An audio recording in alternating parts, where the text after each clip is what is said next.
여러분 안녕하세요. 오늘은 대형병원 간호간병통합병동에 대해 자세히 알아보는 시간을 갖겠습니다.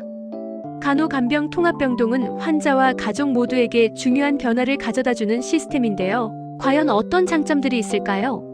그리고 현재 상황은 어떠할까요? 함께 살펴보겠습니다. 먼저 간호간병통합 서비스가 무엇인지부터 알아볼까요? 간단히 말해 보호자나 개인, 간병인 없이 병원의 전문 간호 인력이 24시간 동안 환자의 간호와 간병을 책임지는 서비스입니다. 과거에는 포괄간호 서비스라고 불렸지만 2016년 4월부터 간호간병 통합 서비스라는 이름으로 변경되어 운영되고 있습니다. 그렇다면 간호간병 통합 서비스는 왜 필요할까요? 가장 큰 이유는 환자와 가족들의 부담을 덜어주기 때문입니다. 기존에는 가족들이 직접 간병을 하거나 비싼 비용을 들여 간병인을 고용해야 했죠. 하지만 간호간병 통합 서비스를 이용하면 병원에서 전문적인 간호를 받을 수 있고 간병비 부담도 줄일 수 있습니다. 특히 대형 병원의 경우 더욱 체계적인 시스템을 갖추고 있어 안심하고 이용할 수 있습니다. 자, 이제 간호간병 통합 서비스의 장점을 좀 더 구체적으로 알아볼까요? 첫째, 간병비 절감 효과가 큽니다. 개인 간병인을 고용하는 것에 비해 훨씬 저렴한 비용으로 전문적인 간호를 받을 수 있습니다. 간호간병 통합 서비스 병동의 입원료가 일반 병동보다 조금 높을 수는 있지만 개인 간병인 고용 비용과 비교하면 경제적인 부담을 크게 덜 수 있습니다. 둘째, 전문적인 간호 서비스를 제공받을 수 있습니다. 병원에 숙련된 간호사들이 24시간 환자를 돌보기 때문에 질 높은 간호 서비스를 기대할 수 있습니다. 환자의 상태를 꼼꼼히 체크하고 필요한 처치를 적절하게 제공하여 빠른 회복을 돕습니다.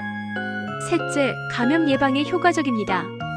보호자나 간병인 등 외부인의 출입을 제한하여 병원 내 감염 위험을 줄일 수 있습니다.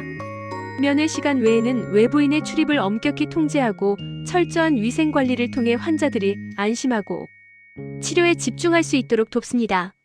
넷째, 보호자의 부담을 덜어줍니다. 간병으로 인한 시간적, 경제적 부담에서 벗어나 일상생활에 집중할 수 있도록 돕습니다. 특히 직장이나 개인적인 사정으로 환자를 돌보기 어려운 경우 간호간병 통합 서비스는 매우 유용한 선택이 될 수 있습니다. 다섯째, 쾌적한 병실 환경을 제공합니다. 일반 병실보다 넓고 쾌적한 환경에서 전문적인 간호를 받을 수 있습니다. 환자의 편안한 회복을 위해 병실 환경 개선에도 많은 노력을 기울이고 있습니다. 여섯째, 보호자와의 원활한 소통을 지원합니다. 정해진 면회 시간에 면회가 가능하며 환자 상태에 대한 문자 알림 서비스를 제공하여 보호자가 안심할 수 있도록 돕습니다. 또한 필요시 의료진과의 상담을 통해 환자 상태에 대한 자세한 정보를 얻을 수 있습니다. 이처럼 다양한 장점을 가진 간호간병 통합 서비스이지만 현실적인 문제점들도 존재합니다.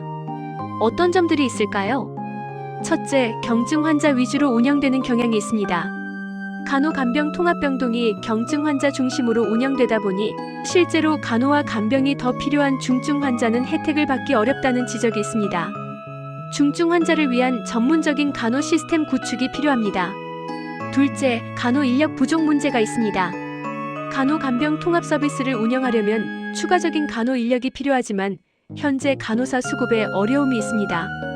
간호사들의 근무 환경 개선과 처우 개선을 통해 인력 부족 문제를 해결해야 합니다. 셋째, 지역별 편차가 존재합니다.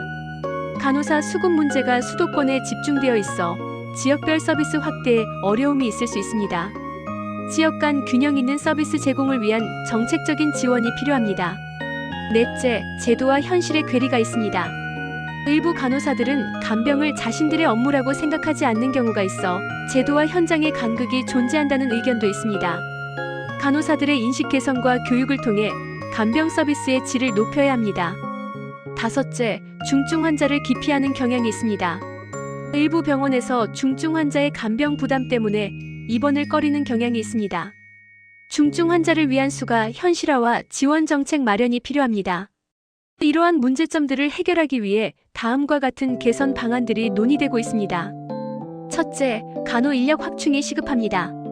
간호사 정원 확대, 근무 환경 개선 등을 통해 간호 인력 부족 문제를 해결해야 합니다. 또한 숙련된 간호사 양성을 위한 교육 프로그램 개발도 중요합니다. 둘째, 중증 환자 전담 병실 운영이 필요합니다. 중증 환자를 위한 별도의 병실을 운영하고 수가를 현실화하여 병원의 참여를 유도해야 합니다. 중증 환자에게 필요한 전문적인 의료 장비와 시설을 갖춘 병실을 마련해야 합니다. 셋째, 수가 체계 개선이 필요합니다. 간호간병 통합 서비스에 대한 수가를 현실화하고 중증도에 따른 차등 수가를 적용해야 합니다. 합리적인 수가 체계 마련을 통해 병원의 참여를 확대하고 서비스 질을 향상시켜야 합니다. 넷째, 간호사와 간병 지원 인력의 협력 강화가 필요합니다. 간호사와 간병 지원 인력 간의 역할 분담 및 협력 체계를 구축하여 서비스 질을 향상시켜야 합니다. 팀워크 향상을 위한 교육과 훈련 프로그램을 개발하고 서로 존중하고 협력하는 문화 조성이 중요합니다. 간호간병 통합 서비스는 환자와 가족 모두에게 긍정적인 영향을 미칠 수 있는 중요한 제도입니다. 하지만 서비스의 질을 높이고 더 많은 환자들이 혜택을 받을 수 있도록 지속적인 개선과 노력이 필요합니다. 대형 병원들이 이러한 변화를 선도하고 환자 중심의 의료 서비스를 제공하는 데 앞장서 주기를 기대합니다. 오늘은 대형 병원 간호간병 통합병동에 대해 알아보았습니다.